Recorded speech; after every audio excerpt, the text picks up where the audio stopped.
大家平安，欢迎收听迦南之声，我是尤伯鸿牧师。今天我们5月8号在家会族要分享的是偶像制造厂。我要读的经文是以赛亚书31章的1到9节。首先我们要先来看今天的金句。埃及人并不是神，他们不过是人，他们的马又不是神驹。上主一伸手，强国也要瓦解，他所扶助的弱国也要灭亡，两者同归于尽。以赛亚书的31章第3节，经文主要描述以色列偏离，犹大倚靠埃及，上帝将降灾祸。上帝的旨意是要保护耶路撒冷，所以透过先知来呼吁以色列人来悔改，抛弃偶像。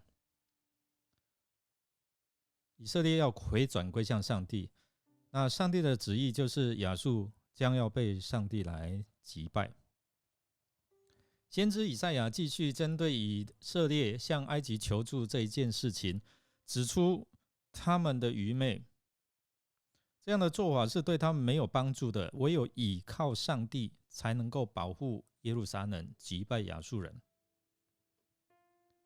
按照当时候的政治情势，许多人认为要抵挡亚述的侵略，唯一的方法就是向埃及来求援助。那照一般的作战原则，依靠众多的兵马武器才能够得胜。但先知指出，以色列所依赖的不过是人和血肉之躯，真正能够帮助他们的是上帝。先知以比喻来说明以色列所做的事是枉然劳力的。他们向埃及来求援助，好像喊叫牧人来对付狮子，但这头凶猛的狮子亚述不会因为埃及的声音而惊慌，唯有上帝降在他们当中，临到他们当中，为他们征战，他们才能够被解救。在这之前，百姓要先离弃偶像，归向上帝。在新约中，耶稣也曾为耶路撒冷来叹息，虽然他眷顾保护上帝的子民，但是他们并不愿意。经文指出，希西家王作王的时候，亚述围困耶路撒冷，但夜间被上帝的使者来击杀，不战而败，退兵回国。这都是应验了上帝的话，亚述人必倒闭于刀下，可不是人的刀。让我们知道，不是依靠势力就会得胜，而是依靠上帝才能够平安度日。默想，以赛亚呼召犹大人，就是要回转、悔改，回到原本的信仰当中。因为以色列人的困境，答案不在埃及，而在于他们急于离弃上帝的信仰。我们是否也想到我们的信仰有需要回转或悔改的吗？我们一起来祷告。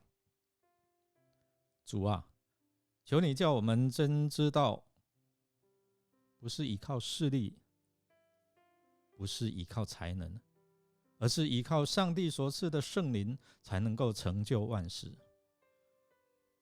求你帮助我们，远离心中的偶像，每一天来寻求你。我们这样祷告，是靠耶稣基督的圣名求，阿们。感谢您的收听，如果你喜欢我们的节目，欢迎订阅并给我们好评。我是尤伯牧师，祝福您一天都充满平安喜乐。我们下次再见。